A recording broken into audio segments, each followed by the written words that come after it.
Hey everybody, welcome back to Tim Travels. I'm your host Terry. Just out running errands. I thought about, I was like, man, you've been doing a lot of videos from your four-wheeler. And I was like, that seems weird. But then I was like, I did a lot of videos, not while I was driving, of course, but I did a lot of videos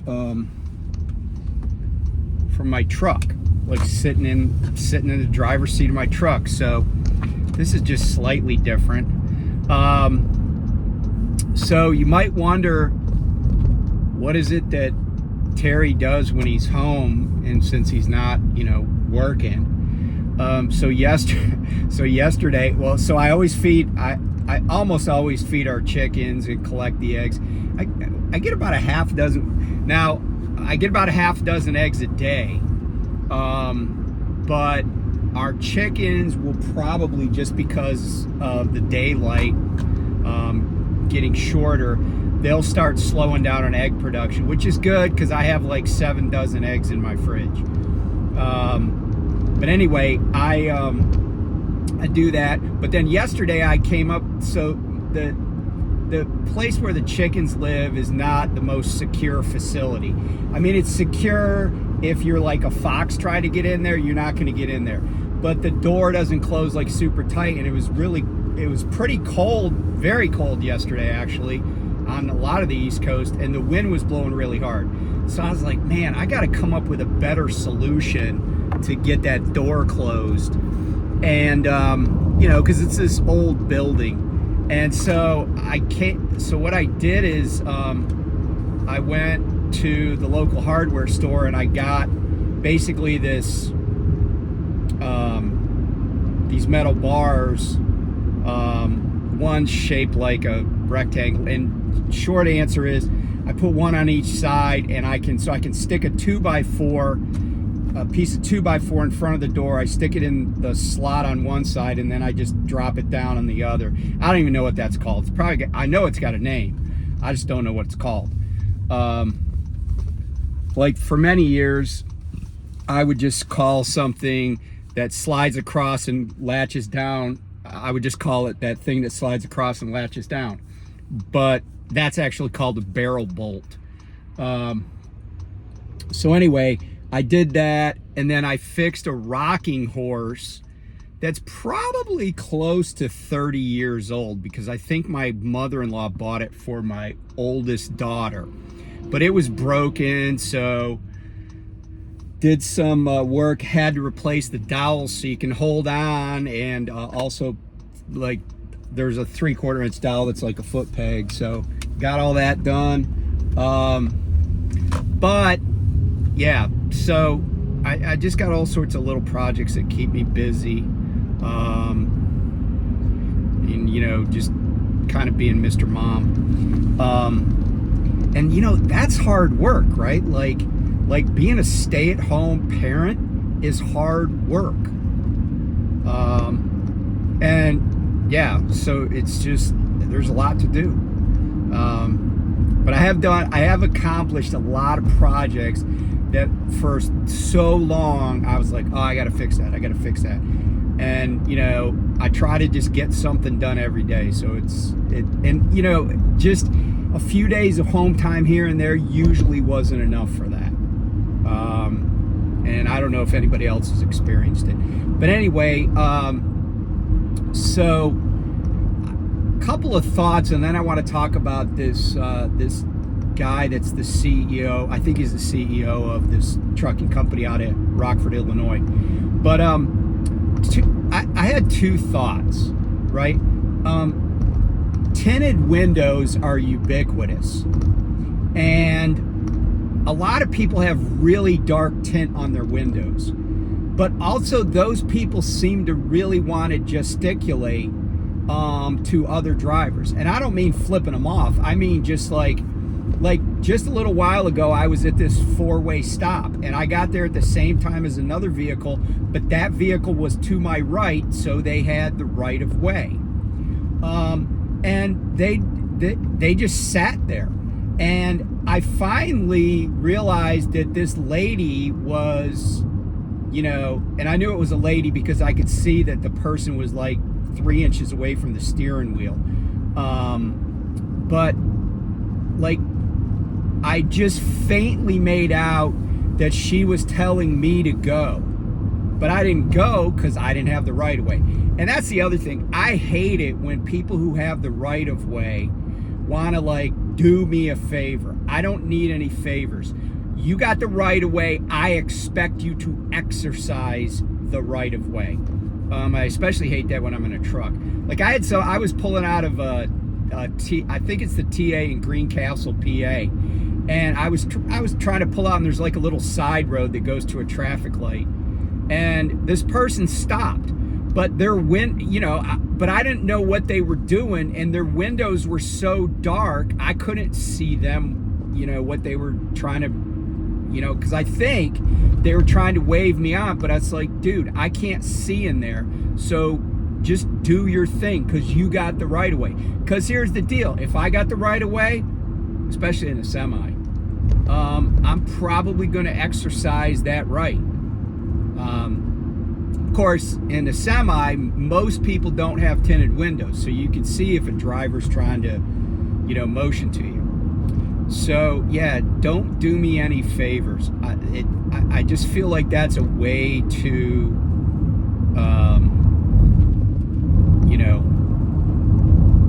cause more problems than are necessary. Oh, and the other thing about don't do me a favor is, I can open doors for myself. I will hold a door open for a woman. However, what I hate is when anybody, and I just had it happen at Sheetz where a woman did this, it's like if you don't have a bunch of arm strength, especially in your deltoids, where you can extend your arm straight out and not even be all the way across the door and hold the door open completely wide and get your body out of the way, don't hold the door open for somebody like that. Because I don't want to hug you. I don't know you. I don't want to come as close to you as I would come to my wife. So don't do me any favors. I can open the door. And, and people are going to be like, oh, well, they're just trying to be courteous. Yeah, but they're not. They're not being courteous. It's like saying, oh, I was just being courteous and I licked your cheek because I saw a mosquito on it. I mean, it's like, it's not being courteous. It's just making everybody uncomfortable and you're just clogging things up. Be courteous, when it's necessary. And that's the other thing. That same person that's being courteous will cut you off in traffic or will pull out in front of you. I had somebody pull out in front of me. I was in a 45 zone. I was doing 40. They pulled out in front of me, and still I went right up behind them because they didn't even accelerate to 40 in a 45. Don't be courteous. Just, know who's got the right of way and just let them, exercise it. All right, enough of that rant. So there's a guy named Zach, I've seen their trucks a gazillion times. They have like these black trucks with like yellow and blue writing, and I think it's Meiborg. It's Meiborg. So maybe it's Meiborg. They're out of Rockford, Illinois. They're I feel like they're a pretty decent sized company. I don't know how many trucks they got, but I'm guessing at least 100. They've been in business for, 40 years. So, but anyway, there was an article in CDL Life, and Zach, I'll just say it's Meiborg. Zach Meiborg, he made a great point, in part because he made a point that I've made in a video before. And that is that he said a couple of things that I totally agree with, and he's totally spot on. One of the things is that there's not enough enforcement of the laws to get drivers off the road that are unlicensed, that don't know how to drive a truck, that don't have a medical card, whatever it is, right? And we've been talking about this, non-domiciled CDL holders, etc. Oh, and by the way, a court, and I mentioned this before, I didn't know if the FMCSA's rulemaking under like these emergency provisions was going to stand judicial scrutiny or withstand judicial scrutiny. And apparently a court has said that they cannot move forward. Now, I'm sure the administration, the FMCSA, is going to appeal it, but at least for right now, that change to the rule about non-domiciled CDL holders has been they're enjoined.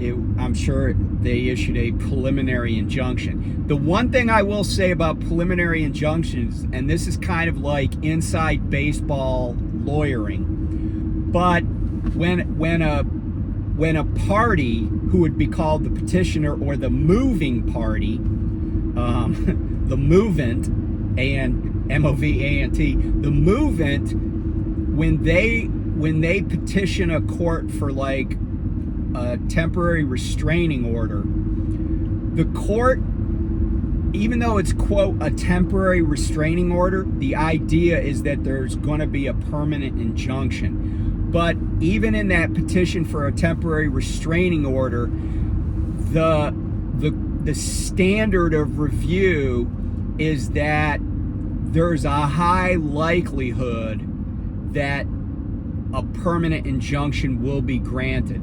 In other words, you can't just say, hey, this is wrong, we want a temporary injunction, if there's not a lot of merit to your underlying case where a court is like, okay, well, if we had this issue well briefed, we still think, absent some, huge bombshell that we're not anticipating and we're not seeing in these pleadings, that we would issue that permanent injunction. So anyway, that's on hold.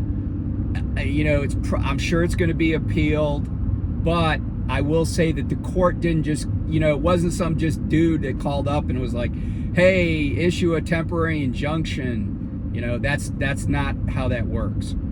There would have had to been some merit to it, and that's why I said there are very specific requirements for invoking emergency rulemaking procedures of a federal agency doing that. So anyway, getting back to Mr. Meiborg, Zach Meiborg, he said, look, these laws are not enforced enough. They're not enforced well. The other thing he pointed out is that a lot of these companies, and I think this year, I'm a free enterprise guy. I'm okay with capitalism. I don't love it all, but I do think people should be able to run businesses. But he pointed out that a lot of these trucking companies, a lot of these fly-by-night operators, they are not technically domiciled in the United States, and they're owned by foreigners, and maybe there's, somebody's cousin at, in some neighborhood in Elk Grove Village, Illinois, like all these companies got the same, apartment address as their office. And, there's just a lot of sketchy operators in trucking. I mean, I don't know every business in the world, but I think trucking probably has as much illegality in just across the board as any industry. And it's unregulated, and that's one of the things I don't like Jimmy Carter about, is he deregulated the trucking industry. And by the way, the trucking industry, I feel like part of the reason the trucking industry was deregulated is because of Jimmy Hoffa and the Teamsters and what went on, in the 60s and 70s with, Teamster locals that were basically fronts for the mob. And I think that it was really easy for people that wanted to say, hey, why is the Interstate Commerce Commission making these rates, and why is it that it's so anti-competitive? And I think the stuff that happened with the Teamsters, and I'm not saying the Teamsters members, I'm not even saying the Teamster union as a whole, but there were a lot of bad players involved, and I think it hurt their reputation. It hurt the reputation of labor unions generally. But now with the way deregulation has happened, is the pendulum swung way too far to the opposite side. And so there's very little, it's interesting to me that when you do things by the book, it's arduous. It's a highly regulated industry. But if you're like, yeah, F the book, we don't need no stinking badges, then it's really easy to make money and get over. And I look at my previous career in practicing law. The law has a lot of barriers to entry, right? And it's probably because lawyers make the rules and pass the laws, but there are a lot of barriers to entry. But if you're trying to practice law, there are people that do it and then they get charged with unauthorized practice of law, UPL, but it's pretty rare that happens, I think. It certainly would be exceedingly rare that somebody goes into court and is holding themselves out as a lawyer. They don't, I've been to court hundreds of times, certainly, maybe over 1,000 times. And I never once had anybody quiz me about it. But most attorneys have some kind of bar number, and even in Maryland, the state doesn't have what is called an integrated bar, but we still have bar numbers for certain courts. For the district court, we had bar numbers. Federal courts, you have a number, and that number has to go on any pleadings that you make. So it's pretty tough to just be like, oh, I think I'll be a lawyer. But it's not tough to be like, oh, I think I'll start a trucking company. Because honestly, all you need for a trucking company are trucks, right? All you need are trucks. And, people are like, oh, well, you got to have operating authority. Really? Do you? Because there are companies with no operating authority that are stealing loads, right? That's also part of the problem with all of the hijacked, or not hijacked, but stolen cargo. Not all of it, because some people are just breaking into trailers. But there is a lot of cargo that's stolen where somebody bogus goes and gets the entire load. They back up to a loading dock and somebody loads it in their trailer and then off they go. And they're a bogus trucking company. And, a lot of shippers, especially the people that are at shippers making $13 an hour, they're not going to do any verification.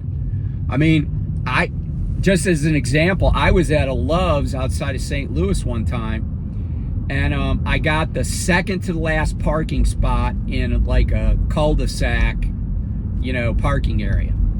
So I go in. I knew the spot was there. I backed all the way out. Then I backed all the way out past the T, turned into the T, and then basically backed all the way down into that spot and kind of blindsided into it to get it. It's one of those places where everybody and their brother that's local is parking there. But anyway, so I had B in the truck at the time. I get out of the truck with B on the leash, and there's a little grassy area. So we're walking, and we walk down the left side of this truck that was to my left. Well, then I get in the back where there's grass, and she's just sniffing around, and I started looking at this truck, or the trailer, and there was a chassis, there was a box on a chassis. I started looking at the tires, and I was like, those freaking, there's no way this truck would pass a roadside inspection. The tires were all dry rotted and everything on the trailer. And so then when I got back in the truck, I just pulled out my phone and I ran the DOT number of this truck. That DOT number was expired 2 years earlier. But the crazy thing was, the box was sealed and locked.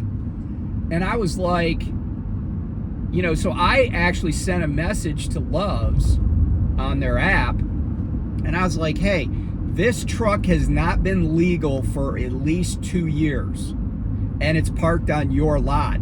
And oh, by the way, you have no idea what's in that box. But guess what? If it's some nasty ass hazmat and somebody just abandoned that truck there, it's your problem. That's the law, right? If you buy a property that's got hazmat on it, you're responsible for the cleanup, even if the previous owners are the ones that polluted it. So, yeah, I mean, getting back to Mr. Meiborg, I mean, he's totally spot on. He's like, hey, these are unscrupulous companies owned by a lot of times owned by foreign entities or individuals that aren't even in the United States. And he pointed this out, and it's a great catch. He said they are also screwing over these drivers, because they are, right?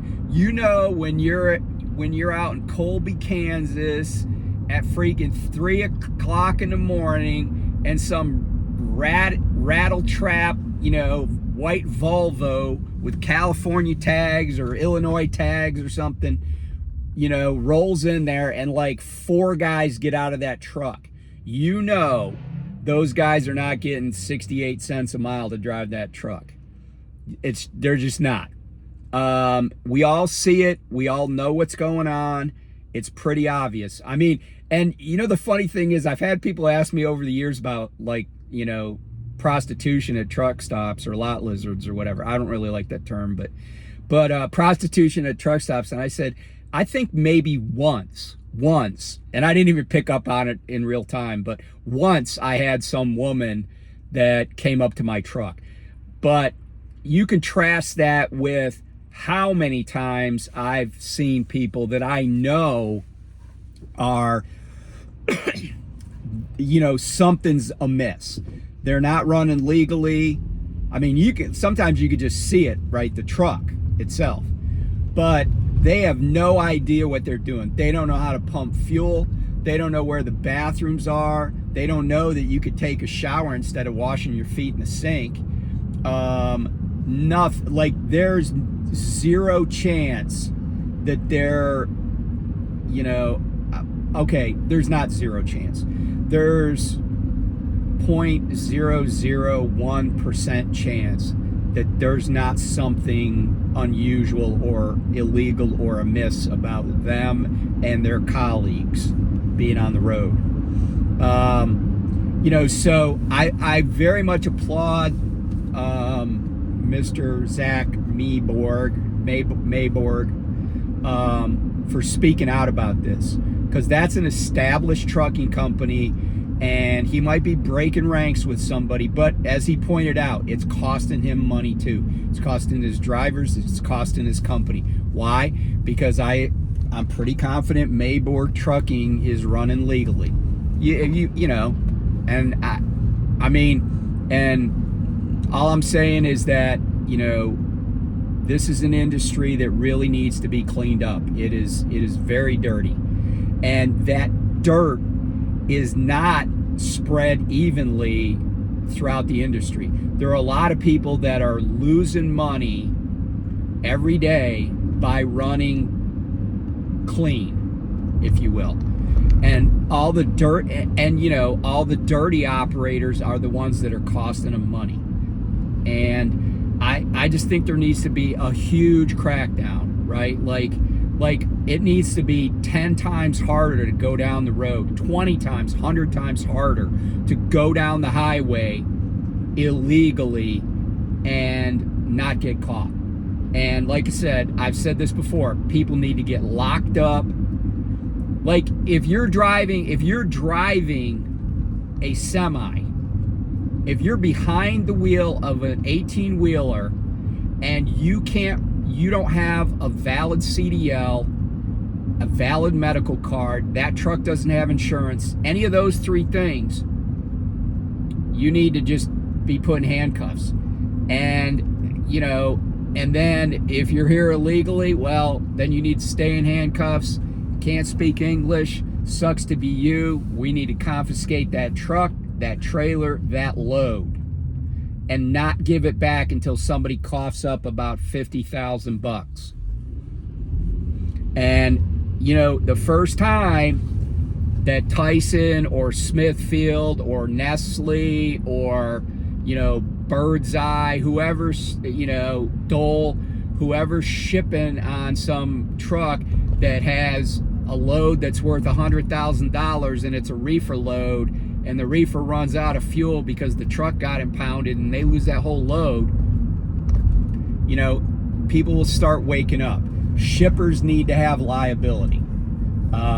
Maybe not for like a wreck, because they don't have control. But when a driver is not legal to drive and a truck is not legal to be on the road, the shipper needs to be penalized. And it might mean their load is confiscated. I don't really care. And you know, like shippers will be like, oh, well, that's going to drive prices up. Well, you know what? If you ship substantially less with dirty trucking companies and dirty drivers, then all of us can afford to pay another 15 cents for a head of lettuce, or another, you know, 10 cents for a pound of meat. You know, it all comes out in the wash. I'd rather have higher prices and not get cheated, because then I can just work harder and make up for the higher prices. So anyway, if anybody is at Meiborg, whatever it is, let me, first of all, tell me how to say it. Write it out phonetically for me in the comments. But I you know, and yeah, I just think it's great that the owner of that company spoke out, because there's not enough owners of big companies speaking out about it. And that needs to change, because when you don't speak out against something, it means you condone it. And I appreciate Mr. Zach Meiborg speaking out about it. So anyway, talk to you soon. Bye.